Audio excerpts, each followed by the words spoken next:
Hey listeners, welcome back to another refreshing episode of What the Perf podcast. This is your host Mrinal along with your co-host Nitesh. Hey listeners, welcome back to What the Perf podcast. In today's episode, we chat with Sajeesh Nair, who is the principal engineer for performance at Druva. So, without any further ado, let's get started with the episode and let's check out the latest news with Nitesh.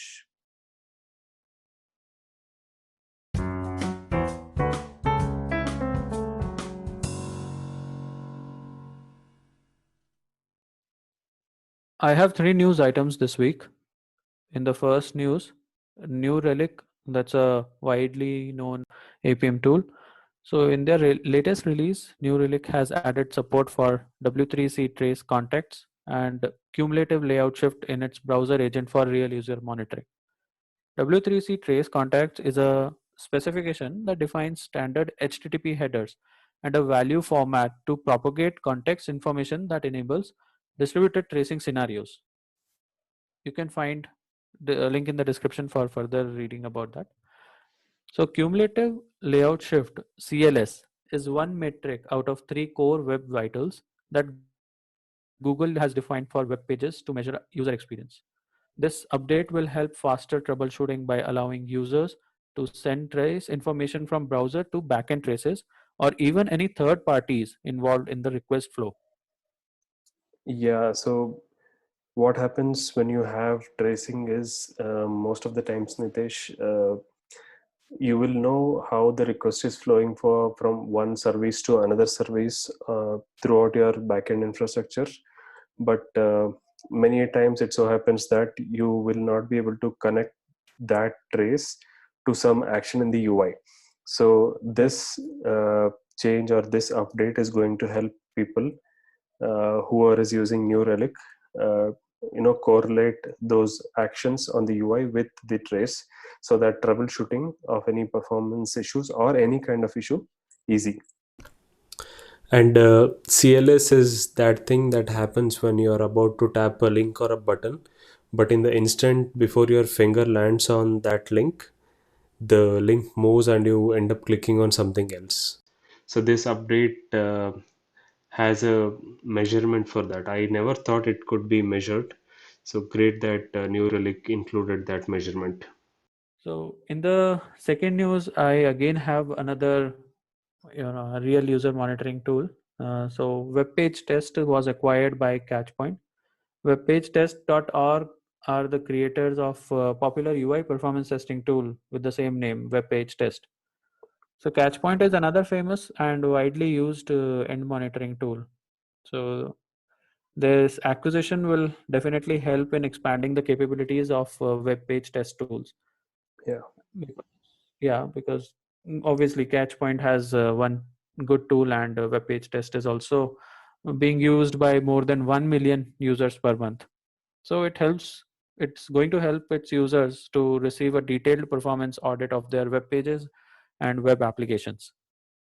Yes. Up until now, web page test was supported by multiple companies.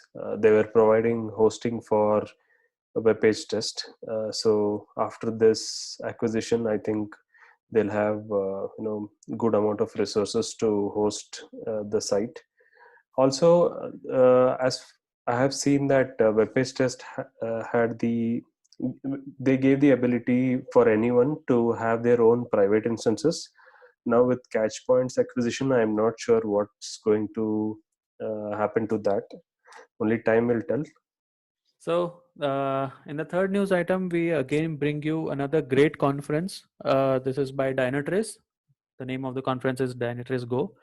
So, many distinguished speakers are going to be participating and giving their speeches in this conference. So, it includes global keynote speaker as Steve Wozniak, who we all know is a co-founder of Apple.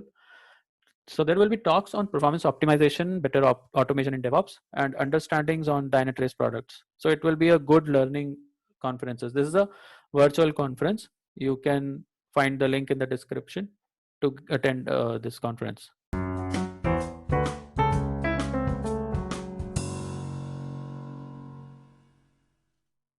Thank you, Nitesh, for bringing us up to the speed on the latest news in technology. Let's get started with this week's episode. So, listeners, we spoke with Sajeesh Nair this week. He is the principal engineer for performance at Druva.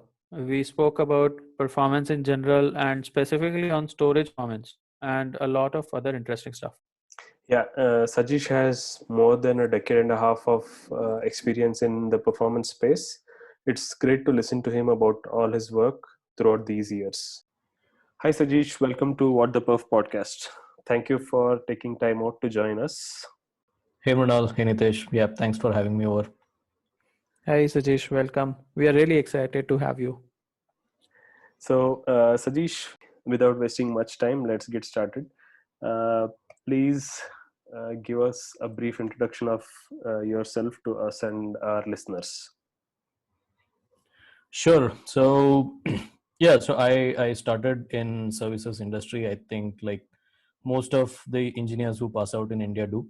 So I started with little bit of development and support background. So I worked in like Java development for a year or so. Mm-hmm. And then at the time SAP was sort of really up and coming. So this was like about 13, 14 years back. So I really wanted to go to SAP because I heard that people in SAP are making a lot of money, right? But I couldn't get like a proper development project in SAP. I somehow fought my way into an SAP project, but that turned out to be a performance testing project, right? Okay. Uh, so then I kind of got interested in performance testing itself, and once I had that expertise at that time, actually even performance testing was pretty niche. So once they knew that I know a little bit of SAP and I know a little bit of performance testing, the performance testing started kind of taking more weightage in my profile, and then I got few projects in performance testing, and from there on, yeah, I just I joined Cognizant, at some point, and they have a team called Pace, which is basically handling performance engineering. Mhm. So I had some good mentors there who really helped me get great perspective on performance engineering and testing and all that. uh, and also along the way kind of helped me work on some really great opportunities, right? So in Cognizant, actually I was part of this team which kind of worked a lot on SOS type projects, meaning projects where there is some firefighting going on with production issues and stuff like that. uh, Mhm. so got to work on a lot of tough problem solving, time critical projects, and that kind of, I think, helped me grow as a performance engineer overall. And a couple of years back I decided consciously to move out of service industry and move into product. So I joined Druva, which is kind of the leader in cloud data protection. So for past couple of years, a little over a couple of years, I've been working in Druva, and yeah, I'm sort of heading the performance group within Druva for all product lines. So that's my not so short intro, I guess. That's really interesting stuff. As you said, was there any particular event that triggered you? Like you don't want to be doing just the testing, you want to move on to like broader things. Uh, so I wouldn't say there was like a specific point in time when that switch happened or anything like that. So it was just like an intuitive path that I sort of kept following, right? And I guess the projects that I got, the people that I got to work with, definitely had a lot of influence on me. Mhm. Uh, and yeah, so once you test it, then what, right? There is an issue. Is that it? I mean, are you going to answer what the issue is? Are you going to find out why certain things are the way they are? Why is it slow? Why is it not responding? Right. So merely just finding out that it's not working or it's slow seemed to be really very, like a step zero to the overall thing that we're trying to do. Right. So, and unless you can actually resolve the issues, that I found, like very little value as a individual that I'm adding to the project. So I kind of then started talking to people again. My initial learning actually started with the colleagues that I had. So a lot of people were from a lot of core technical background, architects and stuff like that. So I kept picking their brain on how these things work, how this system works, how that system works, what should I monitor, how Exactly. does, like, yeah, what does CPU utilization actually mean, what does load average mean, memory utilization. So starting with that, right? So I really started with the OS part of it, because I guess that's what people around me were focusing at that time. And then kind of, I started understanding how Java works, how its JVM works, memory management. And from there on, I think that this natural sort of flow where you start doing this in every project you get to, right? Of course, you're going to have challenges with access, challenges with not getting all the information and all those things. But uh, I was very clear what had to be done, right? Whether or not it can be done was a different thing. That was totally dependent upon customer and all those things, as you guys already know. But yeah, at least I knew that we had to do this, right? We had to get to the root cause and not just like test and throw it over the wall. Exactly. So basically, the curiosity is what drove you to explore further. Yeah, curiosity, and I would definitely say some of the people that I had around me in my team Hmm. definitely had a lot of sort of push and influence. Yeah, it's really important to have mentors or people who can guide you, right? True. Yeah, it brings a lot of difference to your growth. So, Sajesh, how different is storage performance engineering compared to, let's say, web performance and API or backend performance?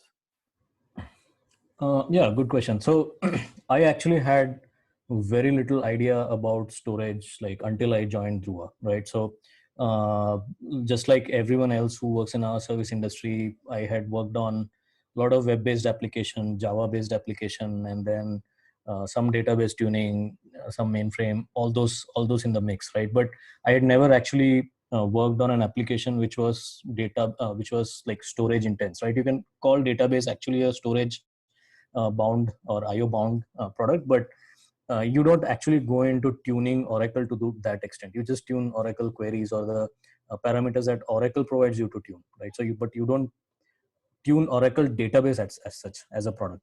Uh, Yeah. so yeah, so I had very little understanding of storage.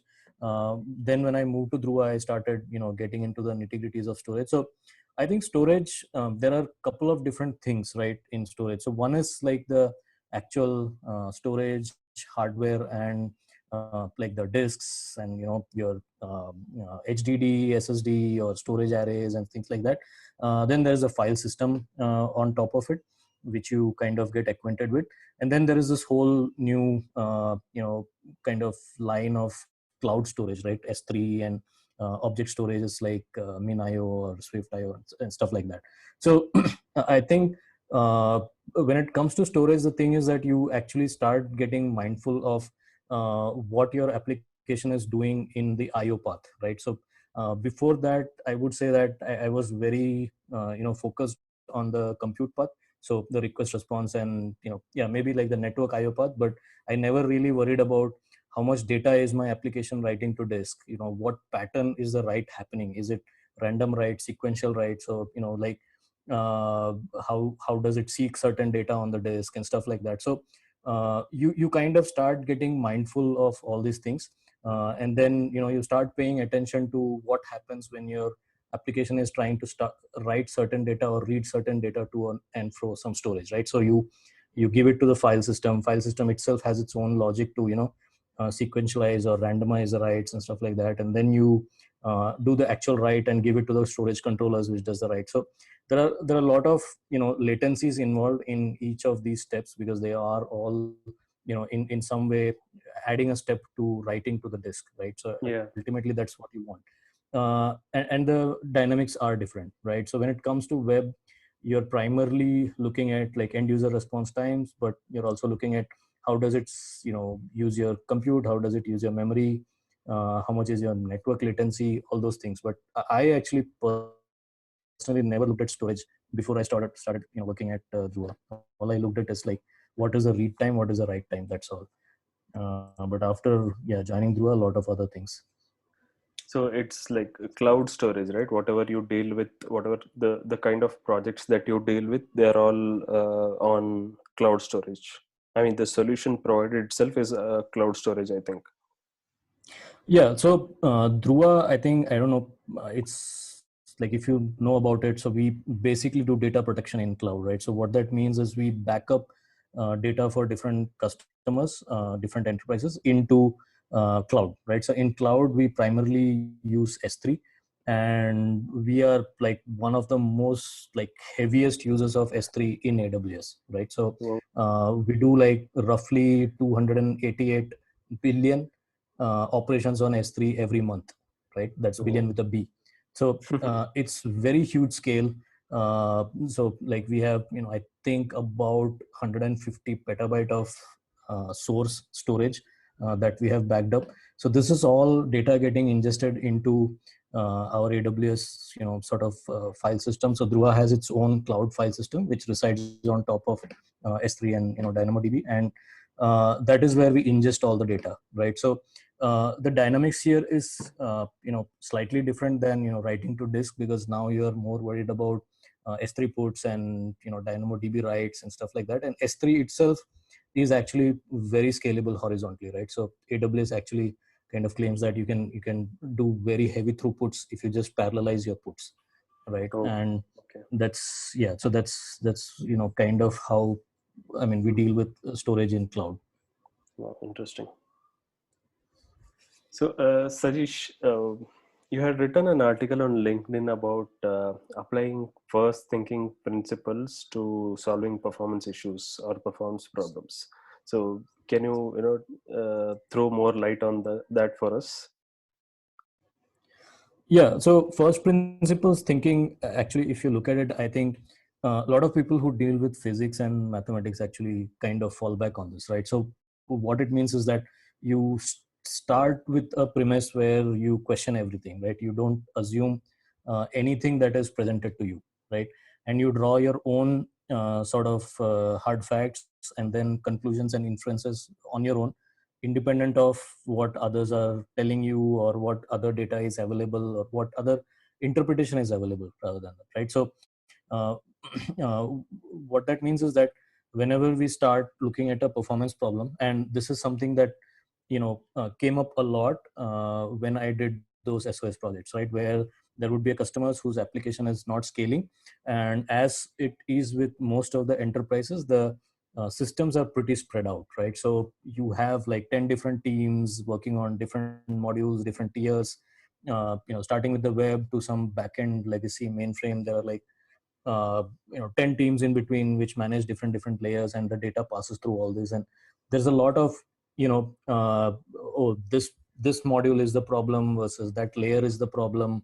It's not our application's issue, is the backend issue. So as soon as you start solving the problem, you get all of these inputs as to like what is the, what do you say, prevalent wisdom in that ecosystem, right? So people who have been there for some time, they start giving you a lot of pointers on, what, you should look here, I think this, I know this is the issue, right? You should just focus there. Yeah, and exactly. and a lot of times that's actually pretty bad, right? So we think that, oh, we can actually solve this very quickly if we just use the data and not reinvent the wheel by trying to do all the analysis again if somebody has already done it.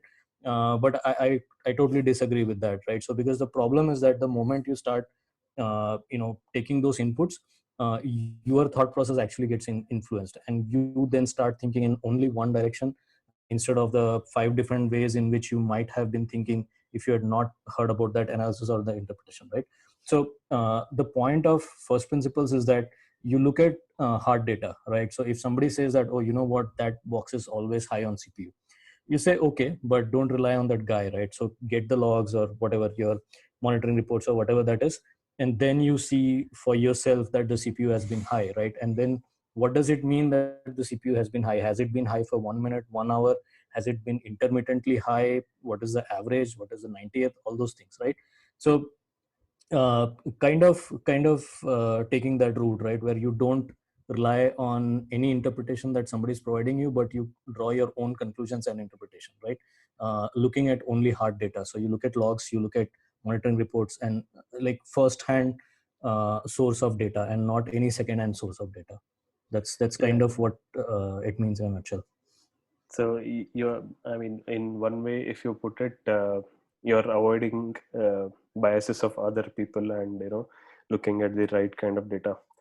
But I Exactly. think you must have encountered a lot of resistance to this way of thinking or this way of doing, right? Because when somebody comes and tells you you should look at this place and you don't agree, they tend to get offensive, right? So you must have seen that a lot. Yeah, I think so. At that point, it starts becoming a people problem than a technology problem, Yeah, right? So exactly. it's not a technology problem you're solving anymore Hmm. when you're talking about somebody getting offended and all that. But yes, that is a major part of it, right? So why do you need access to the logs? I'm telling you it's this way. Why do you need to see the monitoring reports? I'm telling you CPUs. Yeah. So, but I don't know. I guess it's kind of how you handle in the moment. A lot of time, I just say that, oh, you know what, I agree with what you're saying, I just need the reports for my documentation purposes and to put it in Yeah. my report and file it, right? So something like that. But yeah, it's like I said, since it's a people problem, it's also a very subjective problem, right? So every project you go may have different type of people, and how those people are kind of determines how you're going to handle that situation. So Yes, you I have. don't have like a single line answer as to how to address that, but yeah, that's what it is. Yeah, you have to. Everybody has to find their own ways to deal with that. Yeah, and that's kind of like the problem also with the service industry, right? With the consulting line of work, because you are like expected to derive or provide some results, but there is also this assumption that, oh, you know what, you are going to find your own way around people to get that data. And so there is that angle, right? And you're at the mercy of people on the ground, or Mm. people who are there to help you out and all those things. So yeah, I mean, it's yeah, that's tough. That doesn't happen in product world much though. Yeah. So, given that there are these problems in the industry, so if you had a magic wand or a power, what would you change about the current state of affairs in the industry, for especially for performance projects? Uh, so I think one of the main thing that I would think of is, to start with, I think we have to stop this bucketing of only dev versus QA, right? So and like I kind of wrote about this in one of the articles I recently wrote. And the problem is that as soon as you come out of college and you're inducted into the software industry, you are either trained on development or on QA, right? So Mm. these are sort of the only two broad directions that we see. From there, of course, once you start working on dev or on QA, later you can go into support projects, or somebody in QA can become business analyst and so on. But when you look at how each of our careers start, right? Nobody actually gets trained on performance testing when they're starting a job, right? Yes. Yes. And this is something that we had actually tried to do in Cognizant, where we had hired campus graduates in US and started training them on performance testing and engineering, right? So but that doesn't happen like industry wide. So one is, I think we need to start this I think there has to be this understanding that there's a separate third field, which is not really entirely QA, and it's not really entirely development, but somewhere in between, right? Because there are a lot of infrastructure elements, there are a lot of these design elements, architecture elements, which actually kind of is more towards development. But then there is also this validation angle which actually aligns with QA, right? So we have to sort of address this. We have to realize that there exists this separate third stream, and that will be a good start, right? Beyond that, I think the way performance engineering is looked at this point, it has to be aligned more with development than with QA, right? And I think even without considering a third stream or whatever, if we have to do something, I think it's that performance teams have to start aligning with development more than with QA, right? That itself can bring a lot of changes, and that's also based on my personal experience, where we get more leverage, we get more insight into the application, and like it's easier for us to spot things when we know how things work under the hood, right? Versus when we just tested black box, we miss a lot of scenarios when we test black box. However, if you know how the application works, then you know those corner cases where it's going to crack, and then you can actually test scenarios, come up with scenarios and test them to find those corner cases and all. So Exactly. that's sort of, yeah, that's I think what I would do if I don't know if I had magic Yeah. wand. Right. So That's a great suggestion.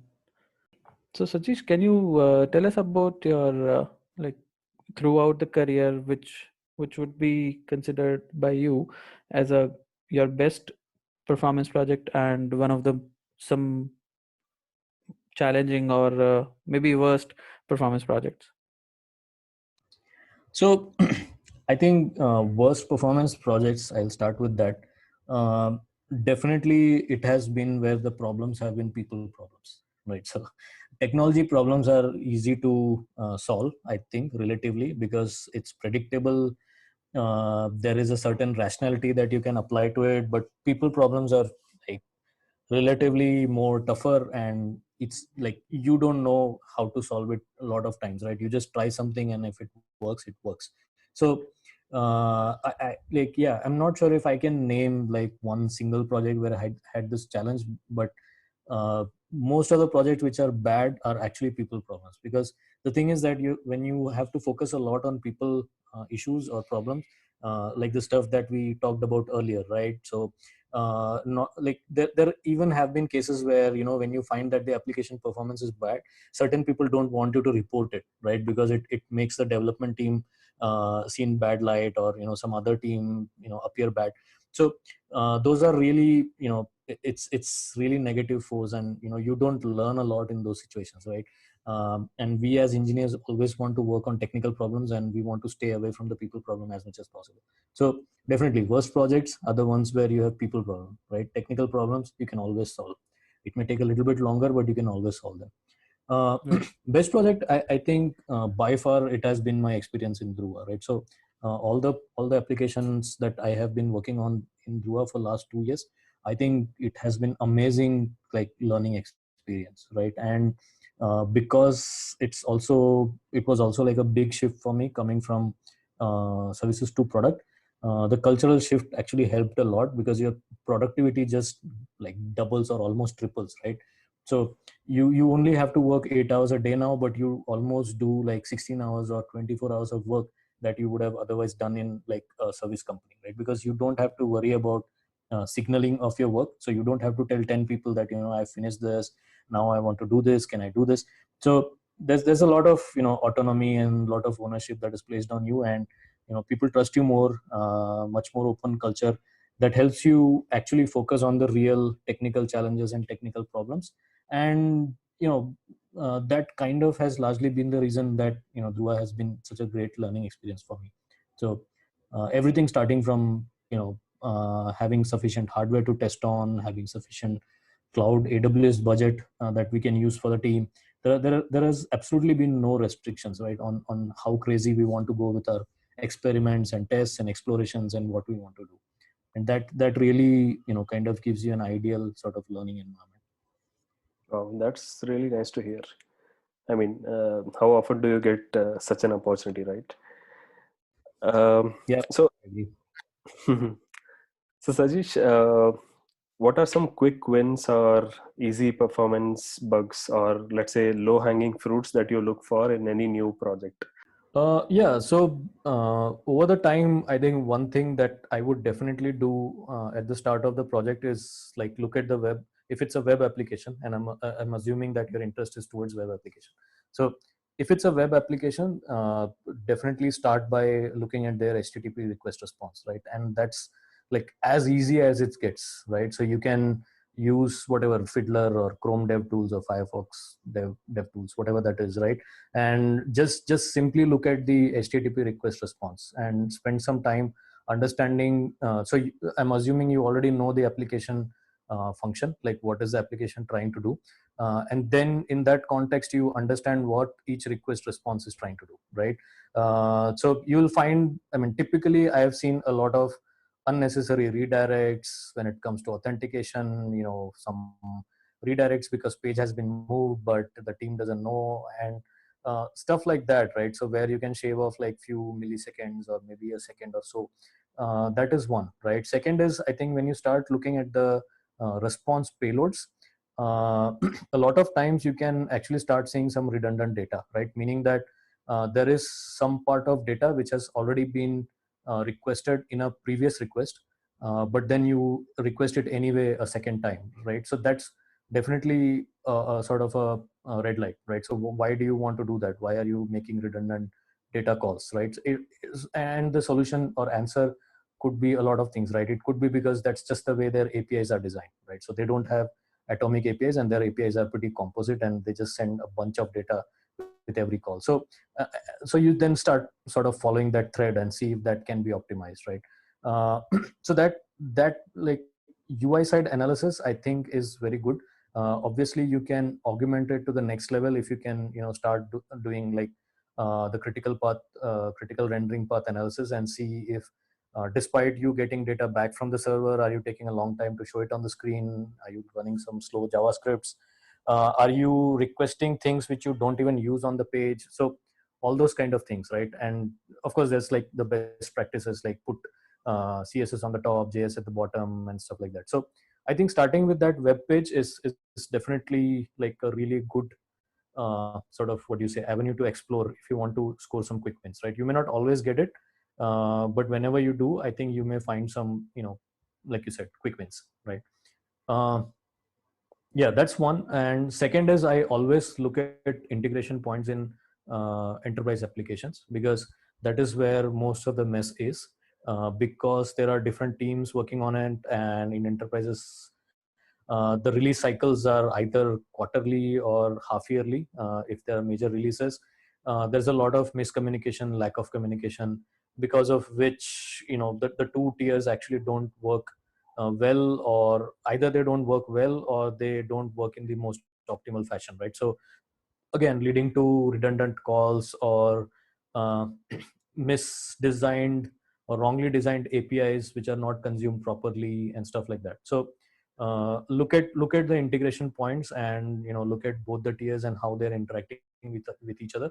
How is the consumer actually consuming what the lower tier is producing, and stuff like that, right? So I know that's like very abstract, but those are kind of the areas that I start looking at when I start a project. Yeah, that's great. I mean, our listeners surely can take a leaf out of this, and it'll. I hope it'll help them. Uh, is it the same for storage? I mean, whatever work that you do now at Druva, or how is it different? Uh, so storage, yeah. So what we do here is completely different, right? So, Mm-hmm. like I said, since it's mostly around data path, the dynamics are a little bit different, right? So we are more conscious about how do we write the data, how do we read the data, Mm. can we avoid writing certain data so that we don't consume those IOPS on the disks. Got Uh, it. and again, right, since we pick the data up from on premise and kind of throw it over to cloud, there is this whole network thing which we have to deal with, right? So sending like petabyte scale data over the network from sort of some remote data center onto AWS cloud, that in itself is a challenge, right? So how long is it going to back up that huge amount of data? And then if you look at it, if we have, say, thousands of customers, right? So we actually have about 4,000 customers, and all of them have several hundreds of servers, right? And all of them are kind of getting backed up at the same time onto our servers, right? So we have, like, I think close to 1 million backups happening every day. So there's a lot of data churn that happens, both on the customer premise where we read the data, and on our cloud side where we ingest the data. So that actually poses for a totally different set of challenges as compared to like web application, right? Yeah. uh, so yeah, did I answer your question, or Yes, you yes, want me yes. I to? mean, the scale, it's really huge in storage, and it has a different, it has its own challenges. So that was a good learning for our listeners, and to our listeners, they can follow Sajeesh on LinkedIn. You'll find very informative and knowledgeable articles there. So, Sajesh, would you like to give some career advice to our newbie performance engineers? Career advice, oh my god. Okay, so uh, yeah, I think like what I was trying to explain when you asked me how I got into performance engineering, right? So I think when you start, just don't start with the mindset of a tester, right? So Think of it as you are building the application and you want to make sure that it performs and it scales, right? And always look at the application from the consumer or the user standpoint, right? What does the user experience, or what does the user see in your application, and how do you fix and tune that, right?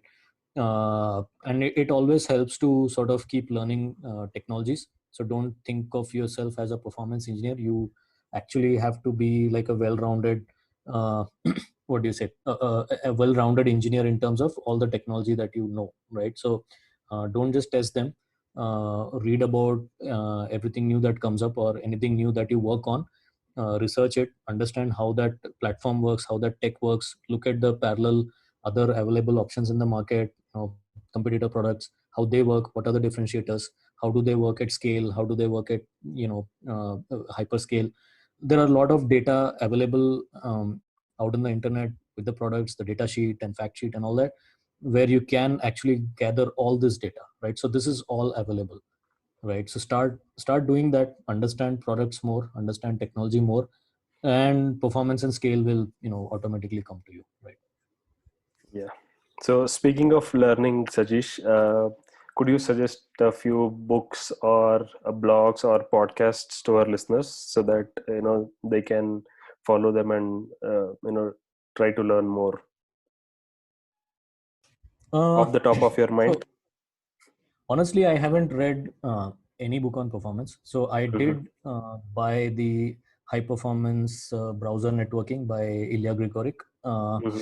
so that is actually, I think, even available for free now. So that is around the UI performance by, so like he was in the Chrome team at that time. So that's a really good book, I think, to start reading, because one good thing about that book is that you don't actually need to have a lot of prerequisite tech knowledge, right? So you don't have to know a lot of Unix details or Linux details or anything like that. You can start reading that. That's a good one. I do follow Brendan Gregg's blog. So Brendan Gregg, in case you don't know, like, he's like the celebrity of performance engineering world. So he works for Netflix. So a lot of stuff that he puts out is really good. So he's also an active contributor to like the Linux, kernel project, and eBPF and stuff like that. So I think follow that. A lot of his stuff may not make sense right away. You may have to do some side reading to make sense of everything. But that's a good path to follow, right? So these two certainly, in terms of books of resources. Other than that, honestly, I haven't read any book as such. Uh, yeah, but mostly around technology. So What about podcasts? Do you suggest listening to any other tech podcasts? Uh, so tech podcasts, actually, there are a bunch of them. Software Engineering Daily is something that I listen to often. Uh, yeah, I guess that's the only podcast that I regularly listen to. Other than that, I mostly just try to find videos on YouTube or something like that of talks. So a lot Great. of reInvent talks, AWS reInvent talks, or uh, talks on specific. So like pretty much every tech nowadays has a conference. So some of the talks on those techs are like, I find them pretty useful. Like, for example, for Golang, there's GopherCon. There's Python, PyCon. AWS obviously is big. AWS reInvent. So similarly, like Elasticsearch, or whichever technology you look at, they have their own. Pretty much all of them have some kind of conference or representation. So I usually look at their talks for deep dive. So it was a really fast and breezy session with you, Sajesh. Thank you so much for taking out time and let us, have that privilege to chat with you. Uh, so that that brings us to the conclusion of this chat. Thank you, Sajesh. Hey, it was a pleasure. Thanks, Pranal. Thanks, Nitesh. Thank you, Sajesh. That was a really good chat. Some really good insights for all performance engineers.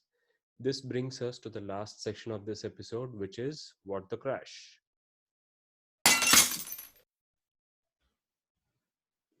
I have four what the crash items this week. First one is from Sony's PS5 pre-orders announcement. It caused crash across many e-commerce websites. It also included Sony's Singapore's e-commerce store, which crashed. and it was because there was a flood of traffic driven by folks wanting to secure their entry into next gen gaming when the PS5 drops. So it looks like many people or many fans won't be able to get their hands that soon on PS5. Yeah, I think it should have been anticipated, right? It was announced quite a while early, and it was open for pre-orders now, I think. Right. Uh, so they should have ideally anticipated this, but you never know. Right. So it also the Mhm. sales were pretty quickly done. Happens all the time. Spike load, right, Nitish? Yeah, spike load, correct. So in the second about the crash item, we have our Calcutta University's website that crashed. So their official website was found crashed after a few hours when they announced the schedule of final semester examination for BA, BSc, and BCom courses. It is a Just the regular occurring these days. Yeah, I mean, just announcing the schedule can bring down your website. Seriously, it's just a uh, you know just a text file that you have to just a PDF file that you have to place on your website so that Right. anyone can visit and take a look at it. I don't know who's in charge of this at the university, but it's a simple file download, so they could have totally avoided this situation. Right. So they have announced it on, I mean, in the first week of October. It's Mm, quite late, and also it hampers students' preparations when the website crashes and they don't have the schedule. exactly. So the third one is quite interesting because it is not the crash item. It is a outage from Google Drive on 15th September that was reported in few areas of UK, France, and some parts of West Coast in the US. So it was not. It did not impact all the users. Only few users were impacted by this outage. So there were some download failures, and many users reported that the latency was there while accessing their files on Google Drive. So they were able to log in, but while using their files or while downloading them, they saw this outage. Yeah, I think the uh, open monitoring website by Catchpoint detected this, right, Nitesh? It was WebC which detected Yeah, this. correct, Yeah, correct. so we can already see like how web Catchpoint and web-based test can do wonders on performance monitoring going forward. Right. Because you quickly get, I mean, whenever the this kind of issue occurs, you quickly get that information directly, right, to your servers or to your backend team. They can quickly resolve it. That's right. So the last news is regarding an IPO that was making some news few weeks ago from Happiest Minds Technologies, right? So since it was heavily subscribed, around 150 times subscription that was seen. So their managing website was K Fintech, earlier known as Carvey. Their website crashed as investors rushed to check subscription status. It happens very frequently these days because IPOs are being launched, and these websites are getting crashed when subscription status are being checked by investors. Yeah. So is this something that they can expect, Nitesh, or And this is quite expected because you already get the idea that how much subscription has happened. But Mhm. the thing is, they hardly have any business impact from that. So probably they are not trying to work on this. Yeah, 1 or 2 hours of downtime doesn't affect them much, I think. That's why they'll Right, let it be. right. Yeah. So that's all from me in the What the Crash section this week. Thank you, listeners, for tuning in. You can share feedback with us on Twitter at the rate whattheperf. You can also email us at whattheperf@gmail.com for episode suggestions. If you find this podcast interesting, share it with your friends and colleagues because every time you share, disk IOPS on your favorite shopping site improves greatly. See you in the next one.